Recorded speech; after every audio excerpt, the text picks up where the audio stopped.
Baik, terima kasih Bu Austin. Ya, siap insya Allah. Bismillahirrahmanirrahim. Assalamualaikum warahmatullahi wabarakatuh. Waalaikumsalam. Waalaikumsalam warahmatullahi wabarakatuh. Saya jawab sendiri ya. Baik, salam sehat, salam sejahtera untuk kita semua. Senang sekali Bapak Ibu, ini sebuah kebanggaan dan kebahagiaan di siang hari ini bisa membersamai ibu-ibu, Bapak Ibu semua ya untuk belajar bersama-sama di sini. Ya, saat ini kita sudah masuk ya, hitungan saya kalau dihitung dari Maret 2020 hingga sekarang di bulan September tahun 2021, 1 tahun plus 1 semester, kita sudah ketemu dengan masa pandemi. Dan di saat itu juga, Bapak Ibu, kita ketemu dengan dua potensi kabar. Kabar pertama potensinya adalah tentang kegelisahan ya. Ya, barangkali 1 tahun setengah yang lalu ya anak-anak kita bagaimana, kita juga khawatir apakah materi yang kita berikan itu sesuai tepat sasaran atau tidak, efektif atau tidak, gitu ya. Ada kegelisahan di sana. Cuma di sisi yang lain, kabar berikutnya ya adalah kabar tentang kesempatan Bapak Ibu sekalian. Termasuk di momen kita kali ini ya, terima kasih sekali kepada teman-teman di Asar Indonesia ya, Mbak Austin, terus berikutnya ada Pak Setio tadi ya, dan Bapak Ibu sekalian yang kami hormati ya. Di belakang saya, di atas saya ini menjadi pemenang dalam transformasi digital dunia pendidikan. Ini adalah kabar yang kedua, kabar tentang optimisme ya, bahwa pandemi itu ibarat garis vertikal ya, ketika satu organisasi bergerak melewatinya, maka sesungguhnya disitulah saat semuanya baru dimulai. Sehingga ini adalah medium kita untuk belajar, medium kita untuk terus memperbaiki diri, tetap resilient dan tetap tangguh. Gitu ya Bapak Ibu ya. Saya izin untuk share screen kan pembicaraan kita di hari ini. Nah, karena kita akan berbicara banyak nanti tentang interaksi, sebagaimana amanah dari panitia untuk kami, untuk saya, ya tentang bagaimana memaksimalkan interaksi guru dan murid, gitu ya, sebagai bentuk adaptasi dari mengajar secara digital, ya, sehingga tidak mungkin tidak, saya nanti akan melibatkan Bapak Ibu sekalian di dalam proses perbincangan kita, gitu ya, sehingga harapannya sekalian saja nanti kita sama-sama belajar sehingga Bapak Ibu nanti merasakan atmosfer yang ada di sini, harapannya kepositifan ataupun inspirasi baik ya nanti bisa ditularkan di dalam ruang kelasnya masing-masing. Oke, Bapak Ibu sekalian, di layar kita ya, agar lebih terlibat dalam sesi ini apa yang diperlukan Bapak Ibu? Saya tuliskan ya. Oke, open kamera. Siap ketemu dengan teman-teman baru yang hebat ya. Terus yang kedua, peserta aktif merupakan bagian dari mereka yang bertanya, menjawab, ya, ikut berdiskusi positif ya di sini. Lalu kemudian apa lagi? Sangat yakin ya bahwa belajar itu adalah tentu saja adalah petualangan baru yang sangat menyenangkan. Di dalamnya barangkali ada tantangan, ada hal baru yang dipelajari, tapi percaya bahwa itu nanti akan bermanfaat untuk kita dan organisasi kita ke depan, untuk sekolah kita. Dan kemudian adalah, oke, tentu saja bersiap dan tetap semangat. Oke, link presentasi ini sudah di-share-kan, apakah belum? Apakah sudah? Oke. Terima kasih sudah di-share-kan oleh Mbak Amelia ya. Bisa dilihat Bapak Ibu di chat room ya, bisa langsung diklik saja di situ sehingga Bapak Ibu jadi lebih mudah. ahaslides.com ya /aserin ya, ahaslides.com ya /aserin, ahaslides.com/aserin. Oke.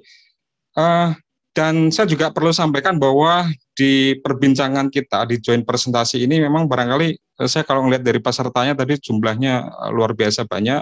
Barangkali hanya sebagian saja yang Bapak Ibu nanti terlibat di dalam perbincangan kita, tapi nggak masalah. Mudah-mudahan ini nanti bisa berlanjut ke dalam kelas-kelas Bapak Ibu sekalian agar bisa membaikkan semuanya, ya, membaikkan para siswanya.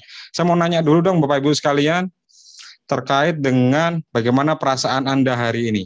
Ya, bisa dicek itu di gadget yang sudah ya Bapak Ibu join tadi. Oke, terima kasih, semangat. Luar biasa. Oke. Bahagia. Bahagia paling kecil ini. Mudah-mudahan Bapak Ibu bahagia juga. Yang lain ya. Oke. Luar biasa. Nah, oke, semangat ya. Oke, baru 23-an yang sudah menghit ya perasaan Bapak Ibu hari ini. Saya ingin coba membawa bahwa perbincangan kita itu nanti tentang semangat, luar biasa, istimewa, dan bahagia. Oke. Baik, semangat. Ya, saat ini paling tinggi adalah semangat. Oke, sehingga mudah-mudahan atmosfer positif ini nanti bisa kita tularkan ya pada rekan-rekan sekalian. Ya, semuanya dalam kondisi semangat. Oke, saya lari ke slide berikutnya. Terima kasih Bapak Ibu. Ini sekaligus presensi, jadi saya tahu nanti Bapak Ibu yang menghit ya opsi-opsi ini. Nah, ya kalau bicara tentang transformasi digital ya atau transformasi dalam dunia pendidikan yang sedemikian besar itu tadi ya, kita dapat giliran atau kita dapat wilayah di mana proses transformasi yang kita lakukan ya, saya izin potret nanti dalam ruang kelas kita atau ruang pendidikan, ruang pembelajaran kita gitu ya. Jadi transformasi digital ada banyak itu yang bekerja organismenya, ada yang standar sarana prasarana ya. Terus berikutnya ada transformasi juga di dalam dunia keuangan, transformasi juga. Nah, ini saya akan memilih di bagian bagaimana pembelajaran itu tadi. Nah, pembelajaran juga akan saya potret ya secara lebih detail nanti di bagian bagaimana penguatan interaksi ini nanti di pembelajaran online. Ya, saya menyajikan hari ini tentang active learning. Nah, tentang apa sih active learning itu sesungguhnya ya Bapak Ibu sekalian, kita akan sama-sama pelajari ini. Oke, salam kenal, nama saya Dedi Setiaufrianto, saya saat ini diamanahkan sebagai Direktur Pendidikan Nurul Fikri Boarding School Bogor. Ya, sebelumnya 3 tahun ya sebagai Kepala SMA IT Nurul Fikri Boarding School Bogor. 2018 diamanahkan menjadi delegasi Indonesia di Malaysia International Training. 2013 ya, sebagai pengembang e-learning ya di Kementerian SDM RI, dan kemudian terlibat juga sebagai fasilitator di Badan Informasi Geospasial, ya Politeknik di bawah Kementerian Pertanian, ya Pandu Digital, ya Kementerian Komunikasi dan Informatika, ya Kominfo, ya terus kemudian di Badan Cyber dan Sandi Negara. Memang beberapa waktu belakangan ini setelah saya ketemu dengan banyak rekan-rekan ya, baik itu dari swasta ataupun lembaga di bawah naungan pemerintah, ya ini adalah momen yang tepat untuk kawan-kawan kita atau barangkali juga Bapak Ibu sudah mencoba merumuskan dan mengimplementasikan strategi transformasinya di lembaga masing-masing. Ini adalah momen yang paling tepat Bapak Ibu sekalian. Ya, saya baca di Hootsuite ya di tahun 2021 bulan Januari yang lalu ya bahwa internet users di Indonesia itu sudah mencapai 202,6 juta Bapak Ibu sekalian. Dan ini adalah sama dengan 73,7% ya dari total populasi yang ada, 202,6 juta. Dan kalau generasi kita saat ini ya lebih banyak di generasi Y, Z ya, dan bahkan generasi yang ada di anak-anak kita gitu ya. Dan mereka nanti ke depan akan menjadi warga negara global gitu ya di masa depannya kelak. Oke. Nah, saya nanti akan sampaikan ke dalam 3 bingkai. Yang pertama kita akan sama-sama jawab why, kenapa sih gitu ya. Kenapa sih kita bahas tentang active learning di dalam pembelajaran online? What? Terus apa itu active learning itu sendiri? Terus how? Bagaimana mengimplementasikannya? Ya, saya dapat jatah kira-kira 60 menit ya, mudah-mudahan waktunya cukup ya. Setelah itu jangan khawatir, kita nanti ada sesi untuk berdiskusi. Nah, Bapak Ibu sekalian, saya mulai dari sini. Bahwa Kompas melansir di bulan April, ya Bapak Ibu lihat di lingkaran yang kiri gitu ya, ada 60%. Ini warna oranye adalah tidak efektif. Ini adalah tentang efektivitas pelaksanaan pembelajaran daring ya pada masa pandemi. Ya, kalau saya tambah dengan yang oranye, ya artinya 7,7%. Kalau ditambah dengan yang oranye dan merah, artinya 67,7%. Itu besar sekali karena lebih dari 50% proses pembelajaran daring ternyata dikatakan tidak efektif dan bahkan sangat tidak efektif. Itu dilakukan kepada 1.200 responden ya yang tersebar di 34 provinsi di Indonesia. Hal-hal apa lagi yang menjadi kegelisahan kita selama masa pandemi pembelajaran kemarin itu? Oke, ini lanjutan juga di Kompas dalam melansir laporannya. Saya potret di bagian sini, 32% ya anak-anak kita merasa jenuh, malas, ya dan lain-lain. Nah, yang lain pada hakikatnya ini adalah tentang bagaimana ya pengelolaan pembelajaran daring di dalam kelas-kelas kita memang selalu menjadi menjadi sorotan ya, menjadi sorotan. Dan ini kemarin juga ada survei ya, saya baca di salah satu harian nasional bahwa aspirasi terbesar ya saat ini ya adalah orang tua pingin banget tuh melaksanakan PTM, walaupun itu secara terbatas. Ibu sekalian ya, tapi di sisi lain pemerintah juga terus-menerus ya memberikan kabar, memberikan sinyal kepada kita bahwa tetap hati-hati, tetap tidak kurangi rasa kewaspadaan itu. Karena hati-hati loh, kita jangan-jangan nanti mau ketemu dengan gelombang ketiga ya sebaran COVID. Ya bisa jadi kita hari ini bahagia gitu ya, tapi ke depan ya kita semua juga harus sama-sama waspada, karena itu juga terus diulang-ulang oleh pemerintah untuk kita tetap waspada gitu ya.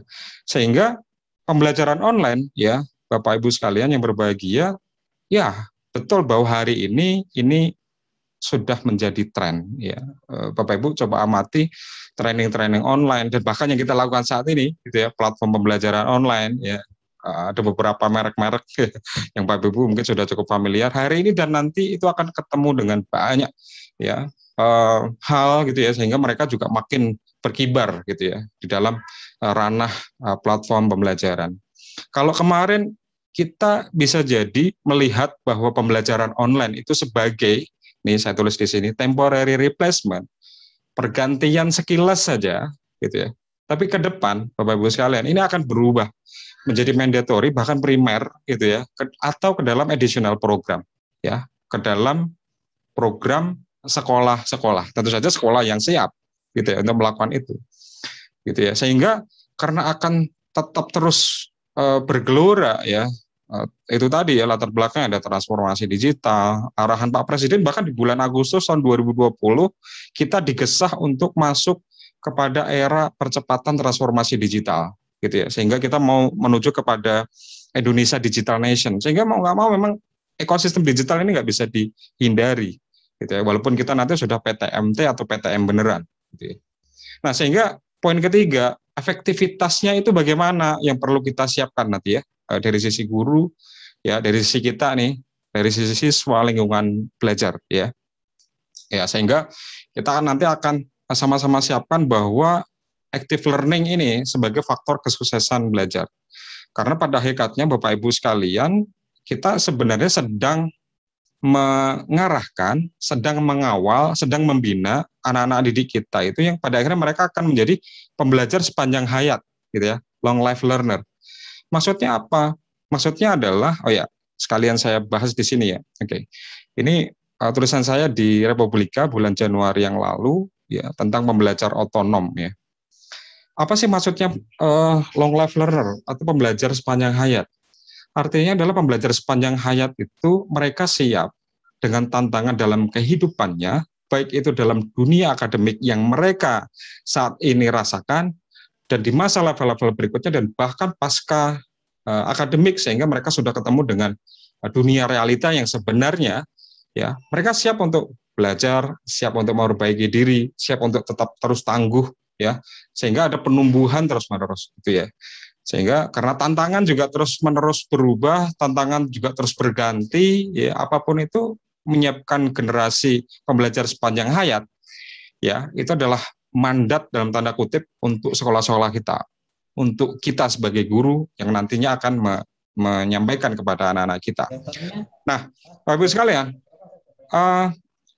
kalau pembelajar sepanjang hayat itu ada di ujung, nah kita butuh tengah-tengah transitnya. Transitnya apa itu? Transitnya adalah menjadikan mereka menjadi pembelajar otonom, ya, pembelajar otonom. Jadi sebelum menjadi long life learner, pembelajar sepanjang hayat, transitnya adalah di pembelajar otonom. Oke, kalau gitu apa yang diperlukan agar mereka menjadi pembelajar otonom? Oh iya, ada keterlibatan aktif peserta didik, menyediakan pilihan dan sumber, ya. Oke, kemudian ada pilihan dan kesempatan, sehingga sebenarnya ketika di masa PJJ itu pada hakikatnya adalah kesempatan kepada para siswa, ya, di mana ruang-ruang belajar itu menjadi sangat fleksibel, waktunya menjadi sangat dinamis, gitu ya, sehingga mereka bisa menentukan di titik mana mereka akan belajar, perdalami, kuasai, mereka akan menjadi ekspertis di situ, gitu ya, sehingga pada akhirnya mereka memiliki kesempatan untuk mengambil keputusan menjadi pemimpin di masa depannya kelak, gitu ya. Terus berikutnya prinsipnya lagi apa? Pembelajaran otonom itu tadi yaitu mendukung proses ketika dia belajar dan ada praktek reflektif gitu ya, mengevaluasi diri ya. Oke, ini yang saya sampaikan tadi ya. Jadi posisi active learner itu ada di sebelum pembelajaran otonom. Jadi memantik ya active learning itu di dalam kelas-kelas kita. Pada hakikatnya ini adalah cara kita menyicil bagaimana mereka nantinya akan menjadi pembelajar otonom saat ini dan nanti di masa depannya kelak, dan pada akhirnya mereka kita harapkan menjadi pembelajar sepanjang hayat yang siap dengan berbagai macam tantangan kehidupan ya, siap menjadi problem solver bagi lingkungannya ya, ikut juga menggerakkan orang-orang di sekitarnya menjadi pemimpin ya untuk organisasinya kelak. Nah, saya ingin tanya dong kepada Bapak Ibu sekalian ya. Nah, oke. Berapa lama sih sebenarnya Bapak Ibu mengajar online gitu ya? Berapa lama sih sebenarnya, saya pengen tahu. Ini ada 3 pilihan ya. Sebelum pandemi, jangan-jangan sebelum pandemi dulu Bapak Ibu sudah ngajar online. Terus opsi yang kedua adalah semenjak pandemi nih ya, sampai sekarang gitu ya. Terus berikutnya pilihan berikutnya adalah belum pernah jangan-jangan gitu. Karena ada beberapa sekolah yang barangkali dengan berbagai macam keterbatasannya ketika masa pandemi pun belum bisa memulai masa pembelajaran online-nya. Oke, jadi ada 3 opsi ya. Silakan di-hit saja di situ. Oke, ini sudah ada yang memilih Bapak Ibu sekalian. Oke. Terbanyak semenjak masa pandemi saja dari Maret 2020. Oke. Masih lebih banyak daripada yang terima kasih. Ada yang bahkan sudah dari sebelum masa pandemi. Wah, keren banget nih. Oke, ayo ditunggu. Masih 28. Oke. 29. Oke, terus. Tapi karena waktu kita terbatas, kayaknya memang kita batasi ya Bapak Ibu ya. Oke, ditunggu. Yuk, 10 hitungan mundur ya. 10, 9, 8 yang belum ditunggu. 7, 6. Oke, 5, 4, 3, 2, 1. Terima kasih Bapak Ibu sekalian. Baik, saat ini jawaban terbanyak adalah semenjak masa pandemi saja, gitu ya. Walaupun ada yang sudah melakukan proses pembelajaran itu bahkan dari sebelum masa pandemi, berarti oke banget itu. Sehingga Bapak Ibu sebenarnya bagi yang warna kuning ya, ketika masa pandemi ya sebenarnya sudah punya bekalan-bekalan ya, atau persiapan ya ketika ketemu dengan masa ini. Nah, saya akan lanjut kepada pertanyaan berikutnya. Ketika mengajarkan online Bapak Ibu ya, apa sih yang selama ini sering dihadapi ya? Kendala yang paling sering dihadapi. Saya yakin kendalanya mungkin lebih banyak, saya kasih sampel 4 ini saja di layar Bapak Ibu sekalian ya. Oke, terima kasih bagi yang sudah hit. Kendala apa yang paling sering dihadapi dalam pembelajaran online Bapak Ibu sekalian? Oke, terima kasih. Oke, terima kasih. Oke, terima kasih. Wow, paling tinggi paling kiri ya, siswa off kamera, sehingga guru tidak tahu. Ya, kurang lebih sama nih ya dengan yang dihadapi oleh Bapak Ibu guru di sekolah lain ya. Oke, terima kasih. Akhirnya muncul juga yang kuning, siswa tidak merespon pertanyaan guru. Oke, terima kasih bagi yang sudah memberikan hitnya, memberikan pollingnya. Oke, 34. Oke, ditunggu bagi yang akan nyusul. Kita hitung mundur ya Bapak Ibu ya.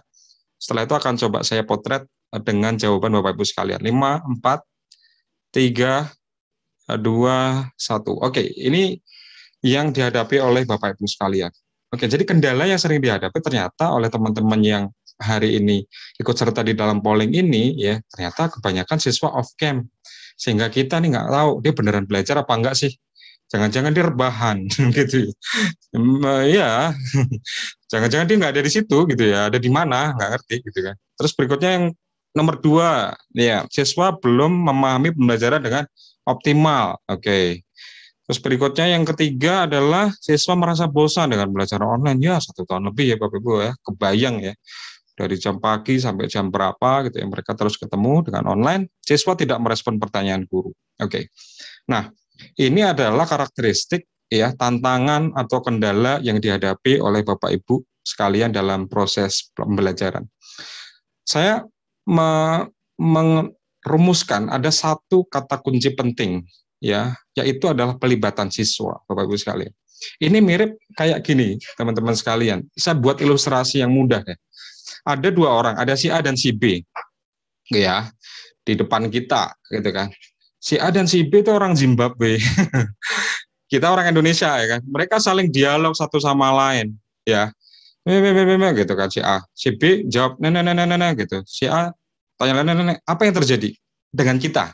Kita suruh bertahan aja di situ 5 menit, kayaknya kita nggak betah deh, karena ya kita nggak terlibat di pembicaraan itu, dan kita tuh kayak dalam semesta yang berbeda gitu loh dengan pembicaraan itu. Kita nggak paham mereka ngomongin apa sih sebenarnya gitu ya. Oke.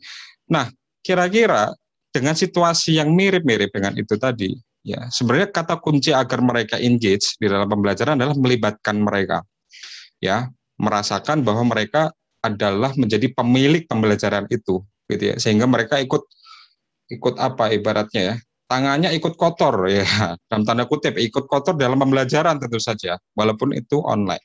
Nah, tapi pertanyaannya adalah bagaimana sih sebenarnya cara melibatkan siswa dalam pembelajaran? Oke, kita punya kata kunci sekarang adalah tentang active learning. Oke, ini saya ambil dari Boston University bahwa bicara tentang active learning pada hakikatnya adalah saya kasih quote di situ, promote students active participation, ya, in knowledge construction. Jadi pada hakikatnya adalah sebenarnya iya mereka terlibat ya, kata kuncinya itu ada partisipasi aktif ya, seperti Bapak Ibu sekalian tadi ya. Terus berikutnya pada akhirnya terakhir adalah berorientasi kepada konstruksi pengetahuan gitu ya. Dengan cara apa hal-hal itu bisa digapai? Oke. Hand-on activities, oke, mereka terlibat dalam pembelajaran ya, mereka ikut melakukan doing something itu tadi ya Bapak Ibu sekalian. Terus berikutnya tidak cukup di situ. Oke, ada penugasan-penugasan yang mereka ikutan. Tadi di sesi sebelumnya ya dengan Bu Lydia juga ada satu contoh yang menarik ya. Ketika siswa disibukkan dengan di biologi ya, mereka doing something gitu ya. Dan pada akhirnya mereka jadi memiliki pembelajaran itu. Yang ketiga, problem solving task. Ya. Apa? Ya orientasinya tentu saja karena pembelajaran yang produktif ya, pada akhirnya adalah mendekatkan mereka dengan permasalahan yang ada di sekitarnya, sehingga mereka adalah menjadi bagian dari problem solver gitu ya. Terus berikutnya ada sintetik ya, jadi ada informasi yang dikumpulkan, terus pada akhirnya mereka ikut juga mencerna itu menjadi satu resume bersama ya. Mereka juga terlibat dalam pertanyaan. Ini kalau dalam proses apersepsi kita juga saya kira Bapak Ibu sekalian, ini saya juga mereminder lagi di mana proses apersepsi itu di dalam pembelajaran, ketika sebelum mulai saja kita memulai pembelajaran, proses apersepsi itu kan selalu dimulai dengan apa yang menjadi kebutuhan siswa. Kak, kalian belajar tentang bagaimana menghitung misalkan diameter lingkaran, ya itu nanti kebutuhannya adalah begini dan begitu. Oh iya ya, kalau nanti dapat kue ulang tahun atau nanti ada jam dinding di rumah, saya jadi tahu nih. Ketika saya tahu menghitung diameternya, saya tahu luasnya. Ketika saya tahu luasnya, saya juga bisa melakukan atau menggunakannya untuk hal-hal yang lain gitu kan. Terus yang berikutnya adalah di proses apersepsi itu juga mengkaitkan dengan materi sebelumnya yang sudah pernah didapatkan oleh mereka, Bapak Ibu sekalian. Ya, dan jangan lupa yang ketiga adalah libatkan atau dekatkan dengan pengalaman yang para siswa pernah dapatkan dalam kehidupan mereka sehari-hari. Itu ya. Sehingga dalam proses active learning itu Bapak Ibu ya, ini sinyal-sinyalnya adalah adanya interaksi gitu ya. Adanya apa berikutnya kalau di sini ya, memboleh si pembelajar itu untuk dia ketemu dengan pembelajarannya sendiri. Mereka doing something, mereka melakukan sesuatu di dalam prosesnya. Gitu ya. Lalu kemudian ini yang ketiga ya, self regulation of learning. Jadi mereka bisa meregulasi dirinya sendiri bahwa saat itu adalah proses belajar yang mereka alami gitu ya, sehingga mereka bisa mengidentifikasi apa yang menjadi kesulitannya ya. Terus berikutnya apa yang harus direspon dari itu ya. Sehingga mereka memiliki satu keterampilan metakognitif sehingga mereka tahu bahwa oh di bagian ini saya kurang, di bagian ini saya cukup, di bagian ini saya istimewa misalkan. Sehingga di titik-titik itu mereka tahu mana yang menjadi kekuatan mereka dan mana-mana lagi yang bisa jadi mereka harus gali lebih jauh tentang pembelajarannya. Oke, saya ngutip dari World Economic Forum ini disurvei ketika sudah masuk pandemi, Oktober 2020, Bapak Ibu. Ya, ada top 15 skills. Jadi ada 15 skills atau keterampilan yang 15 yang ditunggu-tunggu atau sangat dibutuhkan gitu ya di tahun 2025. Dan ternyata active learning itu ada di peringkat 2. Peringkat pertama analytical thinking innovation, ketiga complex problem solving. Bapak Ibu bisa baca ya di laporan ini ya di World Economic Forum ya. Ini Future of Job Report 2020 ya. Dan di dalam laporannya itu juga bahwa active learning itu sebenarnya hakikatnya adalah keterampilan ini Bapak Ibu, self management. Ya, sehingga di bagian lain ada para pakar yang menyebutkannya adalah keterampilan soft skill ya, self management, termasuk di dalamnya juga ada keterampilan resilience. Termasuk juga di dalamnya ada keterampilan stress tolerance gitu ya. Ada juga flexibility ya. Itu di bagian self management. Jadi self management itu ada active learning, terus berikutnya ada self tolerance itu tadi ya, stress tolerance, terus berikutnya ada resilience ya, dan beberapa hal yang lain. Ya, sehingga active learning ini penting untuk terus menerus ditumbuhkan ya di dalam kelas-kelas kita, karena akan dipakai banget di masa depannya kelak. Ada critical thinking dan seterusnya gitu ya. Nah, bagaimana dengan report berikutnya dari World Economic Forum? Nah, tahun 2025 ya, ada permintaan yang sangat tinggi terhadap topik-topik atau ruang kerja tertentu, dan di sisi yang sebelah kanan decreasing, ada penurunan demand, ada penurunan permintaan ya terkait dengan gambaran di tahun 2025. Bapak Ibu sekalian. Di sebelah kiri Bapak Ibu bisa lihat ini adalah ruang-ruang atau wilayah ya kerja yang bisa jadi sekarang sudah mulai ada ya, nanti makin tumbuh makin membesar gitu ya. Contoh ada big data ya, data analis, AI, machine learning gitu ya. Terus berikutnya ya Bapak Ibu bisa lihat Internet of Things ya, dan segala macamnya. Nah, tapi di bagian kanan saya cermati bahwa ini adalah rata-rata pekerjaan yang sifatnya iteratif, pekerjaan yang berulang, reguler, pekerjaan yang mohon maaf tidak membutuhkan keterampilan berpikir tingkat tinggi, berpikir mendalam gitu ya. Sehingga kita juga sama-sama melihat ya beberapa tahun yang lalu ya, ada rekan-rekan kita yang dulu sebelum ada penerapan ETOL itu Bapak Ibu, ada kan teman-teman kita yang di PT Jasa Marga ya kalau nggak salah ya, yang selama ini melayani bagaimana pintu tol itu dibuka, ada pengembalian segala macam. Ketika masa ETOL sudah sangat marak gitu ya, perlahan tapi pasti akhirnya mereka terdisrupsi sehingga mereka direposisi ke tempat yang lain, sebagian ada yang barangkali dirumahkan dan seterusnya gitu ya. Sehingga memang pada akhirnya hal-hal ini di bagian kiri ya, tahun 2025 nanti ya, ini menjadi bekalan-bekalan penting yang perlu ditanamkan kepada para siswa, karena mereka akan menjadi warga masa depan dan warga negara global. Nah, saya sudah masuk ke how-nya ya. Tadi sudah why, kenapanya ya, what-nya apa. Sekarang saya sudah masuk ke how-nya. Jangan khawatir Bapak Ibu, nanti akan banyak nih yang sudah kita siapkan. Nah, saya coba rakit bagaimana mendevelop active learning ini ya, membangun active learner itu di dalam ada empat pendekatan. Pendekatan strategi, activity, tools, habit, dan skills gitu ya. Apa saja itu? Oke. Nah, ini di di teori pendidikan ada kerucutnya Dell ya, kerucutnya Dell. Nah, tapi di active learning ini juga sebenarnya terlihat ya bahwa di yang saya kasih kotak merah itu ya adalah wilayah active learning ya. People remember ya. Orang akan mengingat ya 70% apa yang mereka katakan dan mereka tulis ya ketika mereka terlibat dalam diskusi ya, terlibat dalam pembicaraan gitu ya. Sehingga ruang-ruang itu tuh yang perlu kita tumbuhkan nanti di dalam strategi pembelajaran kita ke depan. Terus berikutnya, orang akan ingat 90% apa yang mereka lakukan gitu ya di active learning juga ini ya, ketika mereka practicing, mempraktekkan, just doing it ya, melakukan sesuatu. Jadi 90%, artinya kita melihat bahwa 90% dan 70% ini adalah ruang partisipasi kepada para siswa ketika mereka ya terlibat di dalam proses belajar, mereka diskusi segala macam, akhirnya mereka akan mendapatkan pemahaman ya atau pengingatan yang lebih tinggi ya daripada yang passive learning di atasnya itu tadi. Nah, Ibu sekalian, ada beberapa teknik-teknik ya dalam kita akan menerapkan active learning itu dalam simple sampai dengan kompleks. Yang paling kiri ini simple ya Bapak Ibu, sampai dengan kompleks.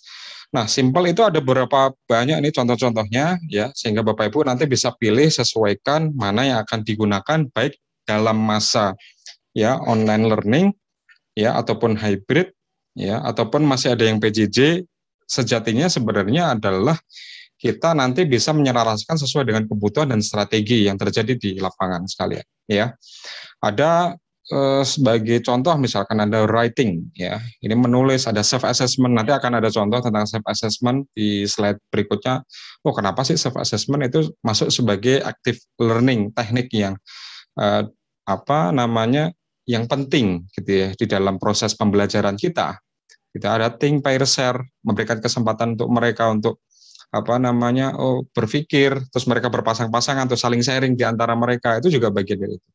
Ya, case study, brainstorming, ya, dan berbagai macam yang lainnya. Ya, ini adalah teknik-teknik yang kita bisa terapkan, ya, bisa digunakan di dalam bagaimana kita ingin men-trigger active learning di dalam kelas-kelas kita.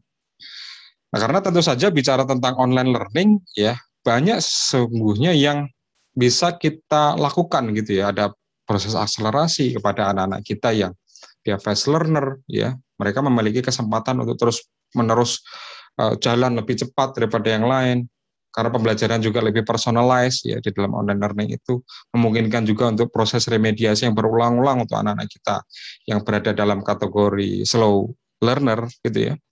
Terus berikutnya ada online learning itu juga kelebihannya ada melakukan self assessment. Jadi ketika mereka melakukan sesuatu, mereka melakukan pengujian, oh saya sudah benar atau belum ya, kayak apa ya kira-kira ya hasilnya ini. Dan yang terakhir adalah mobility. Ya, karena ruang belajar zaman now ya itu terdiri dari 4 ya, 1, 2, 3, 4 ini tadi. Yang di atas adalah sinkronus seperti yang kita lakukan saat ini. Dan ketika ruang 1 itu ketika Bapak Ibu nanti sudah ketemu dengan para siswanya di ruangan kelas. Ya, ketika 2 ini adalah tatap maya, mirip yang kita lakukan. Jadi sinkronus hakikatnya adalah sama waktunya walaupun beda tempatnya. Kalau yang tatap muka tentu saja waktu dan tempatnya sama ya, Bapak Ibu. Ini ada berbagai macam model-model yang bisa digunakan. Kalau asinkronus bagaimana? Oke, ada yang lebih personal gitu ya, ada audio, video, animasi, dan juga kolaborasi interpersonal. Oke, di dalam pengantarnya Anderson memberikan satu peta kepada kita bahwa ternyata ada berapa banyak sih sebenarnya variabel yang bisa terlibat di dalam proses pembelajaran itu, Bapak Ibu sekalian. Apalagi ini dalam konteks online learning ya, Bapak Ibu ya. Oh, ternyata ada students, ada teacher ya, asinkronus, sinkronus gitu kan. Terus berikutnya di sini ada learning activities gitu ya.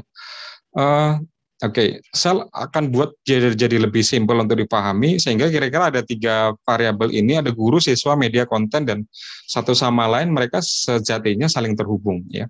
Guru dengan siswa, siswa dengan guru, guru dengan media gitu ya, siswa dengan media itu saling terhubung ya di antara mereka semua. Nah, sehingga kalau kita di dalam kesempatan untuk menyiapkan pembelajaran dalam rangka untuk merakit interaksi ini, dalam rangka untuk meningkatkan proses active learning itu tadi, ya tentunya kita juga memperhatikan nih interaksi mereka. Ini ruang-ruang tadi ya Bapak Ibu ya, yang ada 4 ruang tadi. Ketika kita masuk kepada fokus siswa pada konten, ya itu artinya ada di ruang 3 dan 4. Oke, saya mundur sedikit.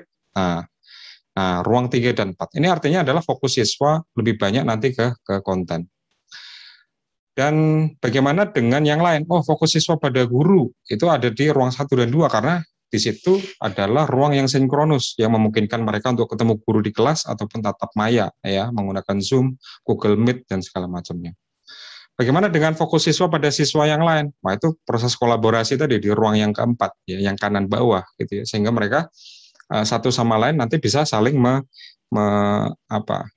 berdiskusi, menjawab ya dan segala macamnya di situ.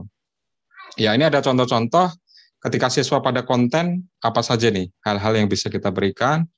Ya, ketika siswa pada tutor ya atau pada guru ini ya, hal-hal apa saja yang bisa kita sampaikan, bisa kita siapkan. Kalau siswa pada siswa yang lain kira-kira hal-hal apa saja. Jadi ruang interaksi itu sebenarnya sudah ada di masing-masing bilik ini, masing-masing kolom ini. Sehingga Bapak Ibu ketika kita ingin menggeliatkan percakapan, diskusi, perbincangan mereka ya, oke. Jadi kita nanti akan ngatur strateginya. Satu kompetensi dasar ini akan dicapai dalam 2 pertemuan. Oke, pertemuan pertama saya akan membuat strategi ketika siswa nanti akan lebih banyak pada konten. Yang kedua siswa lebih banyak pada tutor, sehingga kombinasi berbagai macam tools ini bisa dipilih. Nah, sekarang saya masuk kepada bagaimana memilih toolsnya Bapak Ibu sekalian. Ya, karena tentu saja kan kita butuh alat-alat ya, butuh peralatan agar kita bisa mengaktifkan interaksi. Tentu saja ada beberapa karakter ya tools yang bisa kita gunakan. Kolaboratif, ada feedback, ya ada interaksi, terus berikutnya ada kompetisi dan game based, itu akan lebih baik. Ada masjid di sebelah ya, mohon maaf kalau suaranya masuk. Nah, kemudian ini adalah proses sinkronus yang biasanya berjalan dan kita bisa memilih hal-hal ini gitu ya Bapak Ibu sekalian. Ya.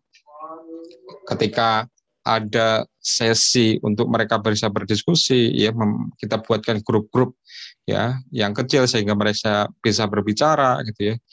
Terus jangan lupa Bu, personalized instruction itu penting banget di dalam proses sinkronus ya di learning activities ini, karena karakteristik manusia tentu saja ketika mereka mendapatkan pendekatan personalizing, mereka akan jadi lebih lebih bisa menerima ya daripada dengan pendekatan-pendekatan yang lebih generik, karena pendekatan personal itu tentunya disesuaikan dengan kebutuhan para siswanya. Si A dengan si B bisa jadi berbeda segala macam.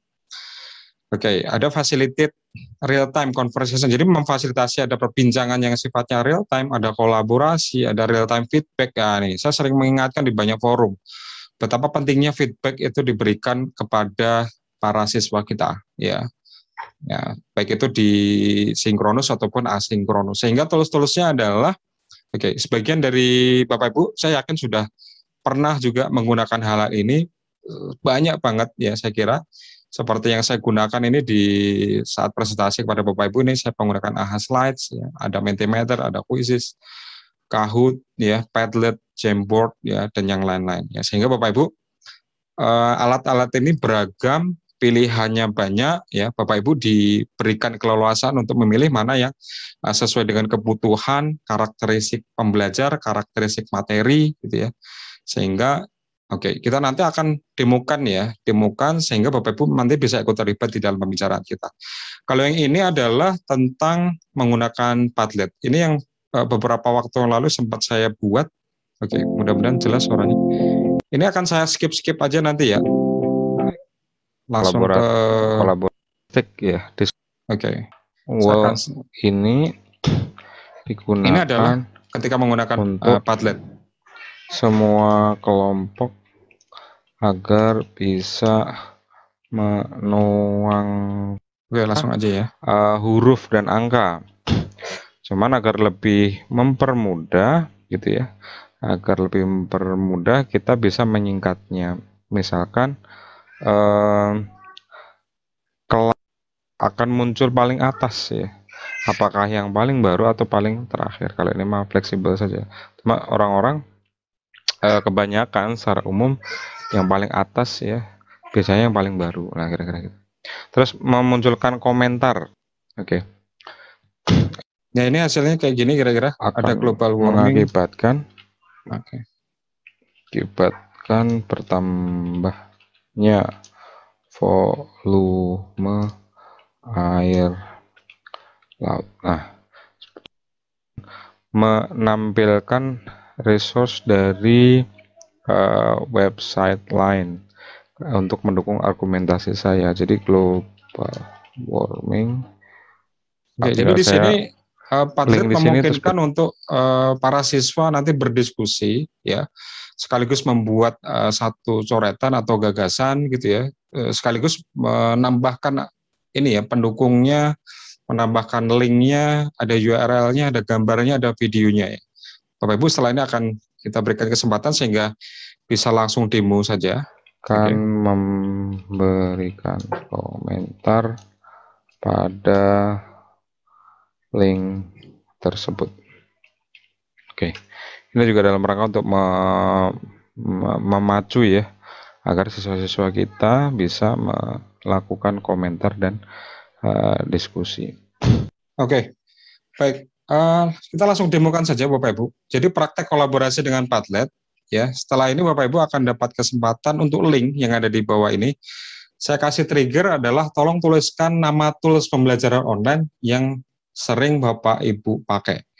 Ya, serta sebutkan alasannya via link itu. Gitu ya, sebentar. Nah, ini kalau Bapak Ibu ngeklik nanti akan lari ke sini. Oke. Nanti Bapak Ibu akan lari ke sini ya. Di kanan bawah ada tombol plus ya Bapak Ibu ya. Nanti di add post saja ya, di add post saja. Linknya apakah sudah dibagikan sama Mbak Ama? Oke. Oke. Oke, bentar saya bagikan juga lewat lewat chatroom kita ya Bapak Ibu ya. Terima kasih sebentar. Biar Bapak Ibu bisa langsung klik. Nah, ini dia, saya copy. Berikutnya saya masuk di chatroom kita. Oke. Saya paste. Oke, silakan. Tuliskan nama tools di chatroom sudah bisa dibuka. Pembelajaran online yang sering digunakan oleh Bapak Ibu serta sebutkan alasannya, gitu ya. Jadi Bapak Ibu di kanan bawah ada tombol plus ya. Nah, oke, terima kasih. Saya approve ya. Oke, terima kasih ada yang sudah nulis. Tapi jangan lupa dituliskan nama tools terus alasannya begini dan begitu dalam kurung ya, ada nama peserta ya, email peserta, dikasih nama dan emailnya agar kita oh ternyata Bu ini sering menggunakan ini nih, Bapak ini sering menggunakan itu tuh ya gitu. Jadi kita bisa sama-sama belajar Bapak Ibu sekalian. Oke, saya sambil tunggu ya, silahkan Bapak Ibu bagi yang mau nulis. Oke. Kita batasi ya karena waktu kita terbatas Bapak Ibu ya. Oke, silahkan bagi yang akan nulis. Oke, baik, sudah nambah lagi. Oke, baik. Saya share screen lagi sambil kita lihat bareng-bareng ya isian dari teman-teman semuanya.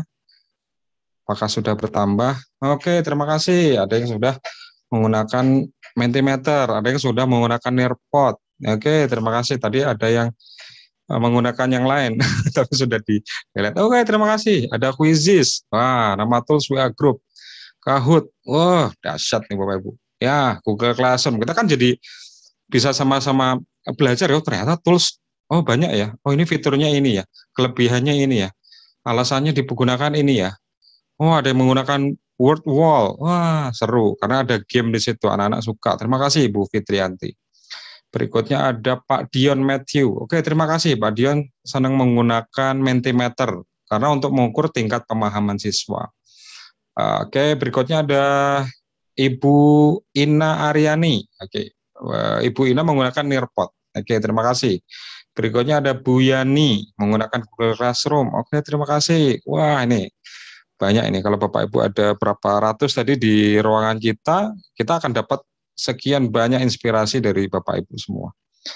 Oke, agar dibacanya enak ya, di title-nya tuliskan nama tool seperti ini ya. Baru alasannya karena bla bla bla gitu kan. Seperti ini Bapak Ibu.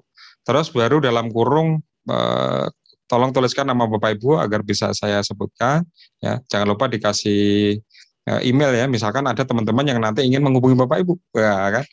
Nanti bisa saling sharing tuh Bapak Ibu. Wah, Microsoft Teams. Karena tampilannya menarik, lengkap, dan mudah digunakan. Terima kasih Ibu Sri Wahyuningsih. Berikutnya ada, oke, ya saya bacakan yang ada namanya ya. Terima kasih Pak Martin ya, atau Ibu Martin. Pak Martin di SDN 2 Kedung Rejo. Quizizz dan Google Form, karena anak-anak lebih antusias ya ketika dalam bentuk soal yang berupa game. Oke, terima kasih. Pak Nasrullah, ya. Pak Nasrullah, oke. Segala macam. Kita nggak lama-lama ya Pak Bu ya. Silahkan bagi akan nulis. Saya masih ada beberapa slide lagi yang perlu saya sampaikan karena waktu kita juga terbatas. Baik, saya sekarang masuk di di sini lagi di Ahasat lagi.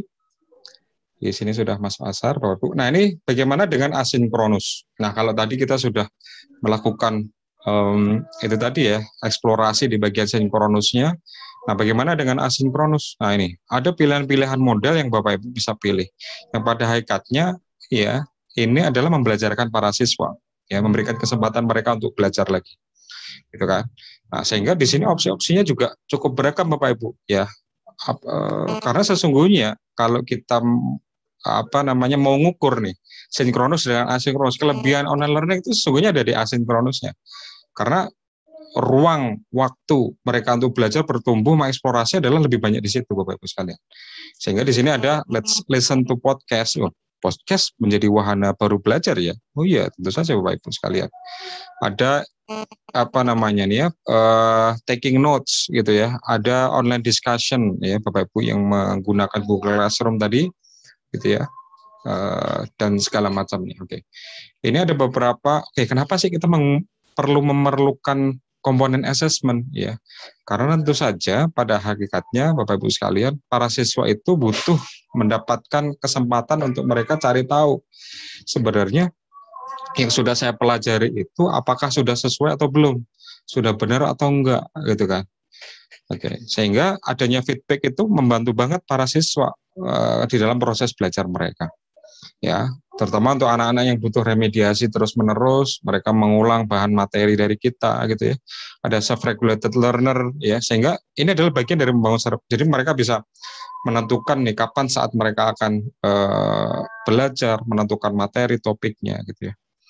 Nah, lalu kemudian siswa lebih bertanggung jawab ketika mereka terlibat dalam proses belajar yang sama dengan contoh yang tadi saya sampaikan kan. Ada 2 orang, mereka berbicara menggunakan bahasa asing. Ya, kita sebagai penonton yang tidak terlibat saja, kita nggak ngerti apa yang mereka bicarakan. Kita males ngikutinnya gitu ya. Kita ngantuk.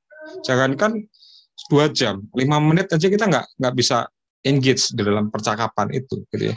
Nah, tapi kalau mereka ada memiliki feedback gitu, mereka lebih bertanggung jawab pada proses belajarnya. Oke, ini contoh ketika menggunakan play post-it untuk self assessment pada video pembelajaran, bagaimana membuat self assessment yang akan kita insert ke dalam video animasi pembelajaran kita. Nah, ini adalah contoh demo saja bagaimana ketika siswa nanti sudah mendapatkan link dari kita sebagai guru sekaligus pembuat medianya, maka siswa sudah bisa menikmati media pembelajarannya beserta asesmen yang ada di dalamnya. Oke, kita cobain ya. Siswa sudah tersedia tombol play-nya, maka dia bisa langsung mencoba. Kita klik.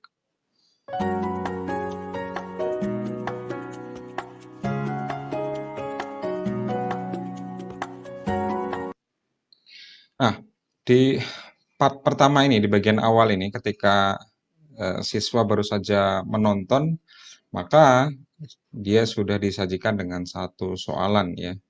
Ini bisa bervariasi tentu saja, bisa pengujian, terus bisa juga nanti kita berikan polling atau survei ya. Kalau di awal ini adalah semacam pretest ya, aktivitas literasi di bawah ini sesuai kecuali ya. Kita akan berjawab mengemil misalkan, kita klik, terus berikutnya dilanjutkan dengan submit gitu ya. Nah, ketika diklik submit, maka otomatis mereka akan mendapatkan feedback dari guru, baik itu yang sifatnya tertulis seperti ini, tepat sekali karena mengemil bukan merupakan bagian dari aktivitas literasi, atau juga dari recording suara yang diberikan oleh guru, yang ini sifatnya bisa menambahkan informasi berikutnya, sehingga makin menjelaskan kepada siswa. Kita contohkan ini ya. Tepat sekali, karena mengemil bukan merupakan bagian dari aktivitas literasi. Tetap semangat belajar ya. Oke. Nah, ini adalah tambahan dari explanation ya, dari guru jika guru membutuhkan penjelasan tambahan untuk soalan-soalan yang membutuhkan lebih dalam. Oke. Nah, kemudian siswa bisa melanjutkan Next. Nah, berikutnya ada soal yang diberikan oleh guru disajikan. Kalau ini adalah tentang keminatan. Bagaimana minat Anda dengan dunia kepenulisan? Ini sifatnya sejenis survei atau polling agar guru tahu sejauh mana para siswanya minat dengan dunia kepenulisan. Kita contohkan misalkan sangat tertarik, berikutnya dilanjutkan dengan submit. Oke, berikutnya ada continue di sana.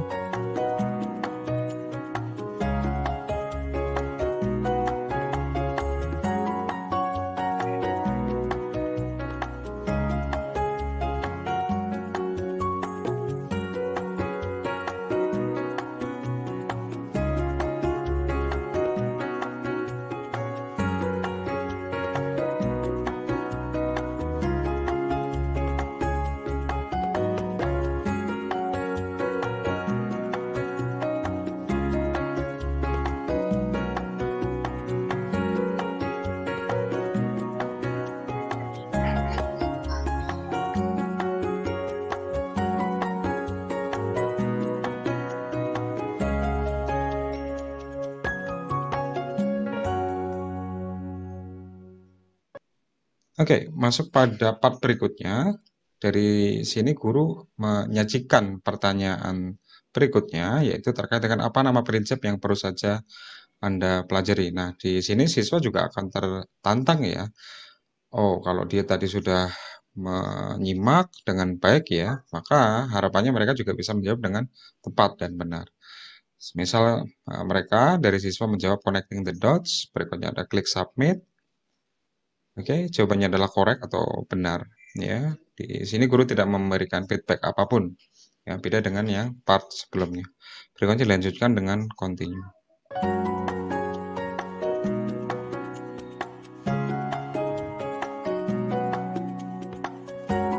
Nah, oke, Bapak Ibu, ini adalah ilustrasi tentang bagaimana membuat itu tadi ya, media asinkronus ya, sehingga para siswa itu bisa melakukan refleksi apa yang sudah mereka pelajari dari satu tayangan video. Jadi menonton video, kita memberikan link YouTube atau yang sudah kita pernah desain dan buat, sehingga harapannya mereka menjadi active learner itu ketika mereka berpikir, ya, mereka terlibat di dalam proses belajarnya itu.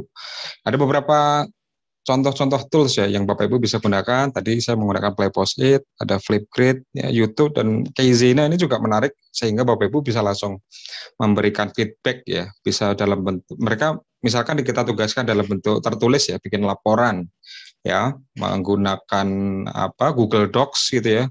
Langsung kita bisa berikan oh paragraf ini, oh kalimat ini, oh kata ini untuk teman-teman di bahasa juga saya kira itu menarik gitu ya. Langsung bisa kita berikan feedback baik itu secara tertulis ataupun record audio kita.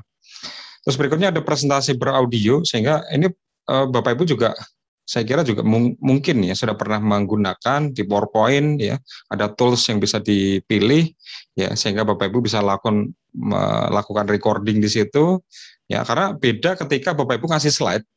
Ini kakak siswa ini ada slide 20 halaman gitu ya, silahkan dipelajari, dan di sisi lain Bapak Ibu melakukan recording tentang bagaimana menjelaskan di masing-masing topik yang di dalam 20 slide itu. Pasti yang kedua akan lebih berdampak ya daripada kita hanya sekedar memberikan file slide saja. Oke, dan tools-tools yang lain saya kira beragam macam pilihan yang Bapak Ibu bisa ambil sesuai dengan konteks belajarnya. Nah, kalau tadi penyiapan untuk para untuk guru, untuk kita, nah bagaimana dengan para siswa? Karena sebenarnya di sisi mereka juga pada dasarnya ada beberapa hal-hal yang perlu untuk dijadikan skill baru atau bahkan habit kebiasaan ya, agar mereka menjadi ya active learner ya. Beberapa saya akan jelaskan taking notes. Jadi Bapak Ibu, di zaman kita dulu barangkali, terutama saya saat sekolah, ketika guru saya menulis Bapak Ibu Budi ya pergi ke pasar. Apa yang ada di catatan saya? Catatan saya Bapak Ibu Budi pergi ke pasar gitu kan. Verbatim gitu ya. Jadi plek apa yang ada di papan tulis dengan apa yang ada di buku catatan kita. Tapi sesungguhnya kalau kita lebih dalam, bagaimana taking notes itu agar lebih efektif, ada beberapa cara Bapak Ibu. Ada dua pendekatan mind map, ya, mind mapnya Tony Buzan yang Bapak Ibu nanti bisa cari beberapa referensinya, dan bahkan ada model online-nya ya, MindMeister kalau nggak salah satu contohnya, dan beberapa tools yang free yang lain. Ada juga yang menggunakan model Cornell, ya. Wah, ini kebetulan lupa saya cantumkan di sini, taking notes. Jadi Cornell itu dibagi menjadi kolom kiri, kolom kanan, terus kolom bawah. Ini juga keterampilan penting nih untuk mereka bisa taking notes, ya. Waktunya sama, ini 30 menit mereka taking notes. Tapi untuk taking notes yang efektif, 30 menit itu akan berdampak kepada pemahaman yang lebih dalam. Terus mereka membuat resume terkait dengan pembelajaran mereka sendiri, dan pada akhirnya mereka punya kesimpulan yang mereka bangun sendiri. Mereka parafrasekan sendiri berdasarkan dari pemahaman yang mereka punya, gitu kan. Taking notes, jadi penting banget taking notes itu. Baru kemudian ada questioning, explaining, itu juga skill bertanya. Skill bertanya itu perlu kita sampaikan kepada para siswa. Bertanya ini bukan tentang siapa yang nggak tahu, siapa yang nggak ngerti, tapi bagaimana agar mereka bisa merecall apa-apa yang sudah mereka pahami di dalam alam bawah sadar mereka, ya. Tentu saja ini juga nanti kita sebagai guru juga perlu berlatih bagaimana ada skill questioning, itu juga di guru ada, di siswa juga ada. Kalau di guru, ya, questioning itu kan bisa terjadi di awal pembelajaran, di tengah, dan bahkan di akhir, gitu kan. Baik itu secara lisan ataupun tertulis, gitu kan. Para siswa juga kita bekalkan itu agar mereka menjadi aktif. Terus tentu saja adalah menyelesaikan tugas-tugas yang ada, terus terlibat di dalam pembelajaran. Jadi ini adalah bagian-bagian atau part yang kita bekalkan kepada para siswa. Oke, tadi how to-nya saya bagi jadi strategi, ada teknik, ada tools, sampai skill dan habit yang di slide ini sudah kita pelajari, Bapak Ibu sekalian. Nah, sebelum saya closing, ada informasi menarik ini dari teman-teman Acer Indonesia, gitu ya, terkait dengan materi yang sudah Bapak Ibu terima tadi, gitu ya. Jadi diberikan waktu hingga Sabtu besok, ya, tanggal 25 September sampai jam 12 siang, gitu ya. Minta tolong postkan resume apa yang sudah Bapak Ibu pelajari dari materi tadi bersama saya. Terus berikutnya rencana ke depan dalam implementasi di kelas Bapak Ibu sekalian. Ya, di linknya sudah ada di layar ya Bapak Ibu. Sebentar, saya cek di chatroom apakah sudah ada. Oh sudah, terima kasih Mbak Amel. Ya, ada resume singkat Anda tentang active learning dan jelaskan rencana ke depan, rencana untuk implementasinya, aksinya. Ya, di situ ada nama lengkap, tuliskan email juga karena dari panitia nanti akan menghubungi Bapak Ibu sekalian. 15 ya Mbak Amel ya konon kabarnya ya. Jadi kemungkinannya atau peluangnya besar. Insya Allah, sehingga manfaatkan kesempatan ini dengan sebaik-baiknya. Oke, begitu Bapak Ibu, terima kasih atas atensinya, senang sekali ya saya bisa bersama Bapak Ibu untuk sama-sama kita belajar, gitu ya, bersama-sama. Cukup dari saya, terima kasih. Assalamualaikum warahmatullahi wabarakatuh.